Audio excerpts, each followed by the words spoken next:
Why is the Seychellois passport so powerful? Hello explorers, welcome back to another informative video and thanks for watching. If you've been following us for a while, you probably already know Seychelles has the most powerful passport in Africa. Because we have made several videos about Seychelles and even ranked the top 10 African countries with the most powerful passports. If you didn't know, well now you know. So in this video, we shall be giving you answers as to why the Seychellois passport is the most powerful passport in the African continent.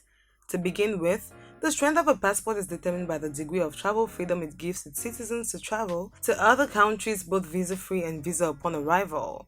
As of 2020, Japan, Singapore, South Korea and Germany have the most powerful passports in the world, with all four countries giving its citizens travel freedom to more than 189 countries, almost every country on earth.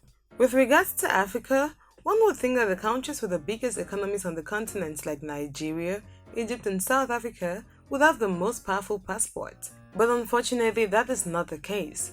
Seychelles, a small island country made up of 115 volcanic islands off the coast of East Africa, currently holds the title for the country with the most powerful passport, giving its citizens travel freedom to about 129 countries, visa-free and visa upon arrival. The big question is, why?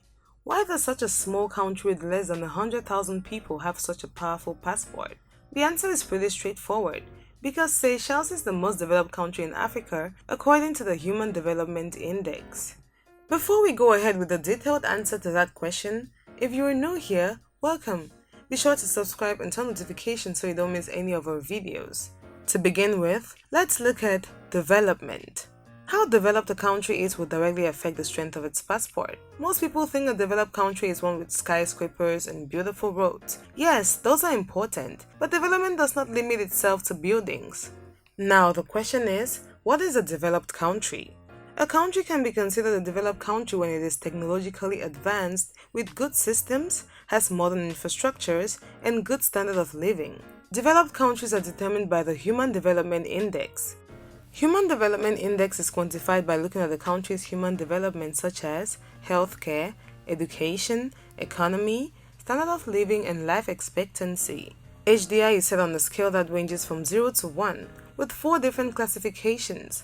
Countries that score from 0 to 0.55 have low development. Countries with 0.55 to 0.70 have medium human development. Countries that range from 0.70 to 0.80 have high human development, and very high human development ranges from 0.80 to 1.0. With that said, let's dive into more details, beginning with economy. Countries with large and stable economies generally have a higher standard of living compared to others with unstable economies. In Africa, Nigeria, South Africa and Egypt have the largest economies. But is the economy producing enough to cater for its population? Straight answer, no. The GDP of a country is not as important as the per capita income when determining the standard of living of a country. Yes, Nigeria has a large economy, but with a population of over 200 million people, the country drops to almost the bottom when it comes to standard of living. With Seychelles, however, the country has a GDP of about $1.5 billion, which is relatively small compared to most African countries. But when compared to its population of less than 100,000, its GDP per capita is very high. In fact, the highest in Africa at $30,000 PPP and $16,000 nominal GDP. True, larger economies in Africa might have thousands of rich people, but the average person in such countries lives below the poverty line of less than $1 per day. Meanwhile, that is not the case with Seychelles. The average Seychellois has a high standard of living and sees no need relocating to other countries for greener pasture. Infrastructure. Infrastructure also plays a very important role in determining the strength of a passport. Seychelles might not have the best buildings or technology on the continent, but it still ranks high due to how efficient its structures operate. Healthcare and education in Seychelles are amongst the best on the continent. The country has a high literacy rate at more than 90% of the population. Due to how efficient its healthcare system is, Seychelles registers far more lesser deaths than most African countries. Going to Europe. Almost every European country has a score from 0.70 to 1, which implies most European countries are very developed, which proves why European countries lead the charts when it comes to travel freedom around the world. South Korea, Japan, and Singapore also score above 0.8. Coming back to Africa, Seychelles is the only African country which ranks very high in the charts, topping the list with a Human Development Index of 0.801, which explains why the country has the most powerful passport in Africa. Seychelles has the most powerful passport in Africa because it is the most developed country as per Human Development Index. But is the Human Development Index the only determining factor for the strength of a passport? The answer is no. There are also factors like diplomatic ties, beauty, peace, and open door policies. Seychelles is a beautiful tourist destination with beautiful beaches and friendly people.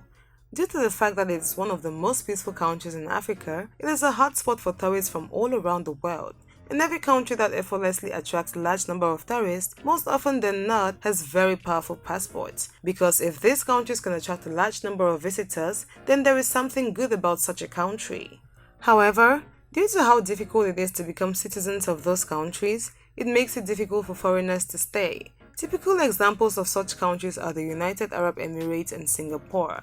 Traveling to these countries is extremely easy, but gaining their nationality is near impossible. Such countries leave their borders open to attract investors and workforces, since their population are usually very small. As a result, building diplomatic ties with several countries. Seychelles is visa-free to almost every single African country and more than 100 additional countries from all around the world. In conclusion, countries with high GDP per capita, peace, political stability, and friendly have the most powerful passports in Africa. On the other hand, countries with low per capita income, political instability, extremely populated and unsafe have the worst passports. Such countries include Somalia, Afghanistan, South Sudan, and Niger, which have the weakest passports. The Seychellois passport is the most powerful in Africa. However, it is not amongst the top 20 most powerful passports in the world. It comes at the 29th position. This just shows that when it comes to development, Africa is still lacking behind. Other African countries with powerful passports include Mauritius, South Africa, Botswana, Algeria, and Tunisia. Thanks for watching this video. We would like to know, dear explorers, have you ever been to Seychelles? What were your experiences like? Let us know in the comments below, and the best comments will be pinned. Also, if you did enjoy this video, do what? Give it a thumbs up and don't forget to subscribe and share with plenty of your friends.